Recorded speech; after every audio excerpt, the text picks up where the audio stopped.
성탄절에 관한 말씀이잖아요. 목자들이 체험했던 그 사건 이야기는 신앙생활 좀 하신 분들은 외워도 다 외웠을 거예요. 너무 잘하는 말씀이에요. 그러나 너무 깊은 진리가 숨겨져 있는 것을 우리는 잊지 말아야 됩니다.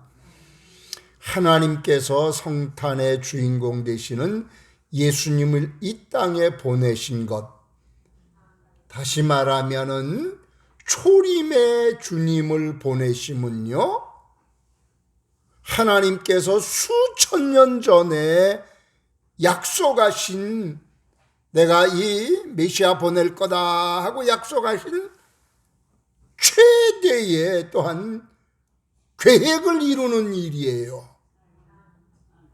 하나님께서 벼르셔서 추진하시는 가장 큰 사건이었습니다.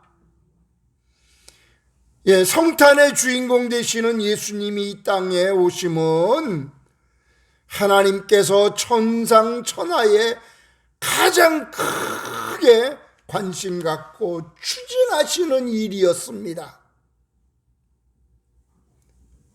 아멘 소리가 안 나오네요.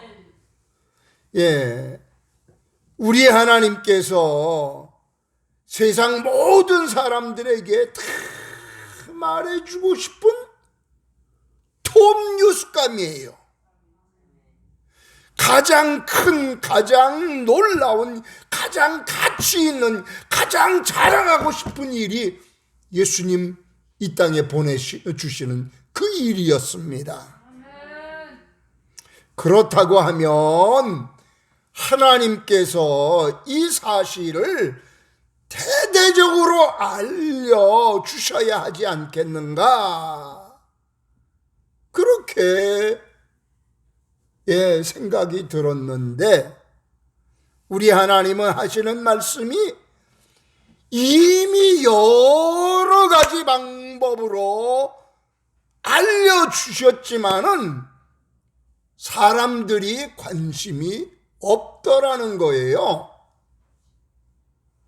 성경의 기록으로 많이 예언해 주셨고, 선지자들의 입을 통해서 많이 예언했고, 천재지변이나 이런 자연 환경을 통해서 이미 다 예고해 주었고, 각종 전염병 같은 것을 통해서 메시아의 오심에 대해서 예고해 주었고, 로마를 들어서 이미 예고했고, 각자의 양심을 통해서도 이미 예고해 주셨다는 겁니다. 얼마든지 알 수 있는 기회, 방법 많이 주셨지만은 사람들은 관심이 없대요. 오늘 이 시대에도 마찬가지라는 거예요.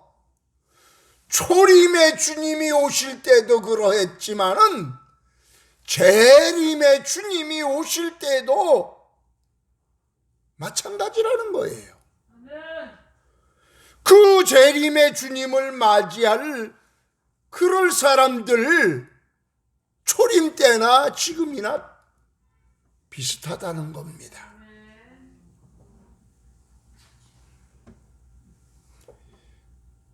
제 마음 같아서는 하나님 적극적으로 좀 알려주시지 왜 목자들에게만 알려주셨어요?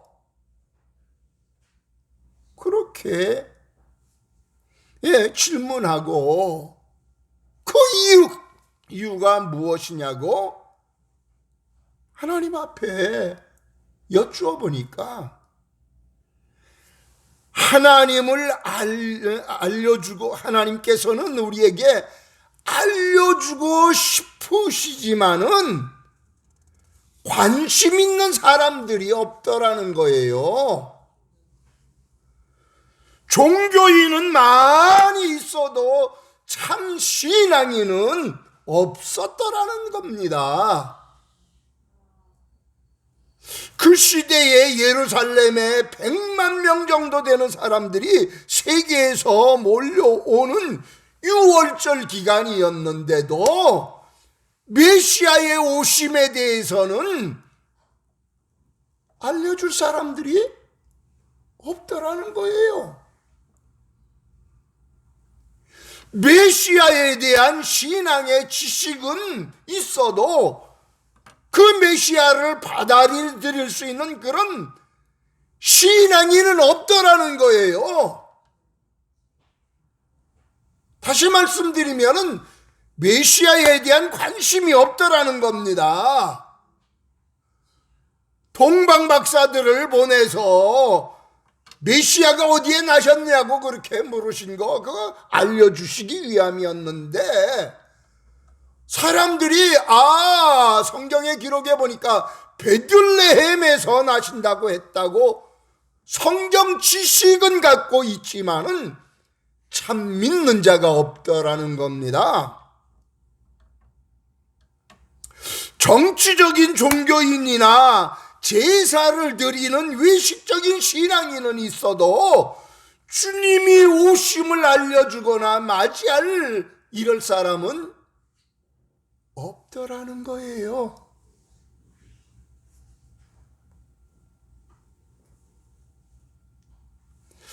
하나님은 메시아 오심을 알려주고 싶으셔도 받아들일 수 있는 준비된 자가 없더라는 겁니다. 하나님의 음성을 들을 수 있는 영의 귀가 열린 자가 없더라는 거예요. 천사들의 찬양의 소리를 듣고 귀가 열려서 하나님의 음성을 들을 수 있는 그런 사람 없더라는 거예요. 하나님이 보내신 천사들을 볼 수 있는 영적인 눈이 열려져 있는 사람들이 없더라는 겁니다.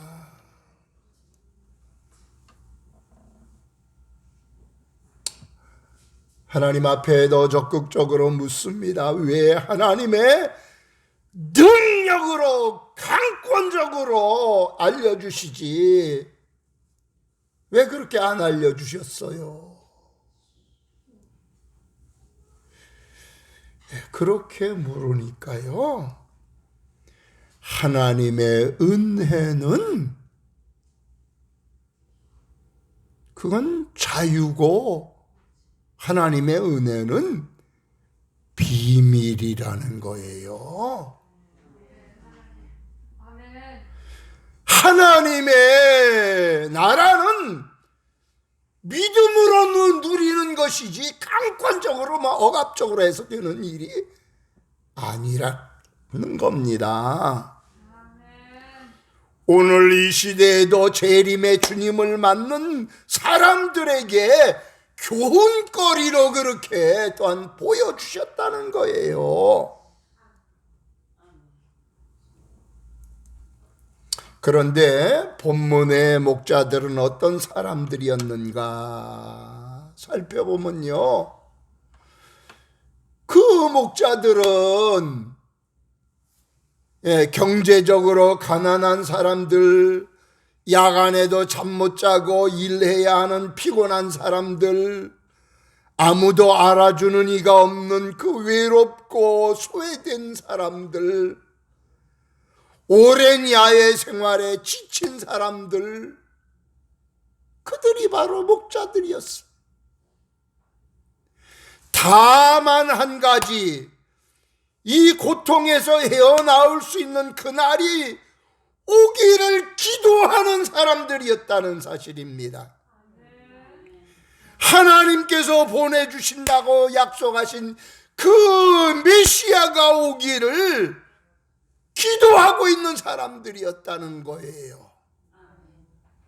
삶의 고통 속에서 소원 하나 있다고 하면은 그 한 가지는 성경에서 예언해 놓으신 메시아가 빨리 와서 우리를 이 고통스럽고 힘든 생활에서 해방시켜 주시는 거, 이거를 기대하고 이걸 고대하고 기도하고 있는 사람들이 목자였더라는 겁니다.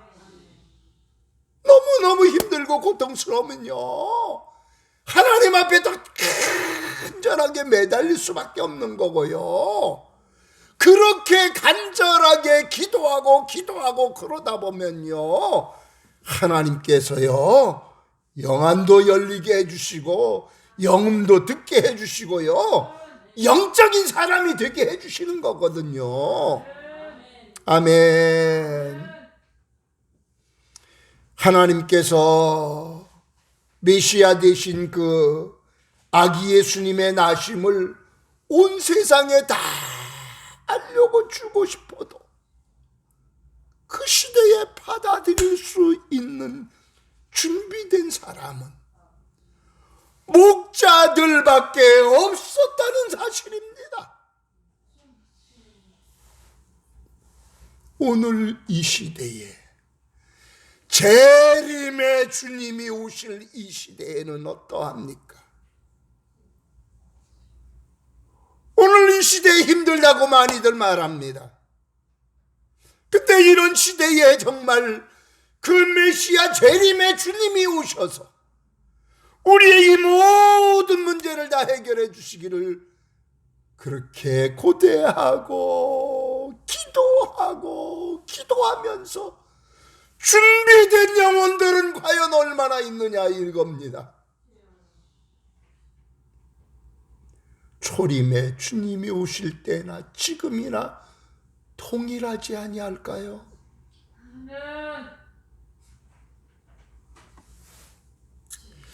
여러분들, 목자들이 받은 그 은혜, 유일하게 선택받은 그 은혜를 그들은 입었습니다. 유일하게 주님이 오심을 직접 듣게 되고, 유일하게 천사들을 동원시켜서 주님의 오심을 알려주심을 그들이 눈으로 보았고요, 유일하게 천사들의 노래소리를 듣게 해주셨고요, 이렇게 하나님께서 유일하게 찾아오셔서 은혜를 입혀주신 이 목자들, 이들에게 아름다운 은혜 입을 수 있는 아름다운 점이 있었다고 하면은, 어려울 때에 소망의 하나님만 바라보고 구하는 삶이 있었다는 이 사실을 우리는 잊지 말아야 될 것입니다. 또 한 가지 잊지 말아야 될 것은요, 아무리 어렵고 힘들어도요 사명을 붙들고 살았다는 사실입니다. 목자들이 기르는 그 양들요, 예루살렘 성전에서 제사용으로 사용하는 그 제물이잖아요. 그 제물은 흠이 있거나 어디에 상처나고 문제거리가 있으면 안 되기 때문에, 그 양들, 제사의 제물들을 지키는 자들이었어요. 오늘 본문에 성경 말씀 보니까 양틈에서 양을 지켰다고 말하고 있잖아요.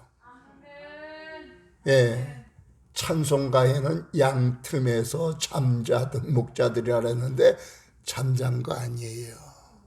지켰다는 겁니다. 여러분들, 하여튼 어려울 때에 아무리 어려워도 힘들어도 사명 붙들고 살았다는 거예요. 오늘날 우리들에게 있어서도 크게 교훈해주는 그런 부분입니다. 아무리 어려워도 사명 붙들고 사는 자에게 있어서는 우리 하나님 잊지 아니하신다는 사실입니다. 사랑하는 여러분들, 오늘의 목자들이 받은 이 은혜의 사건이 주는 교훈 다시 한번 기억하십시다. 하나님은 어렵고 힘든 삶을 사는 이들에게 특별한 관심 갖고 계시더라는 사실. 또 하나는 하나님은 하나님께 소망을 두고 은혜를 갈망하면서 구하는 그 참 만큼 신앙인을 찾고 계신다는 이 사실을 잊지 말아야 될 것입니다. 뿐만 아니라 하나님은 아무리 어려움이 있을지라도 그 어려움 속에서 사명 붙들고 사는 자들 결코 외면하시지 아니하신다는 사실 잊지 말아야 될 것입니다. 아멘. 찬송가 100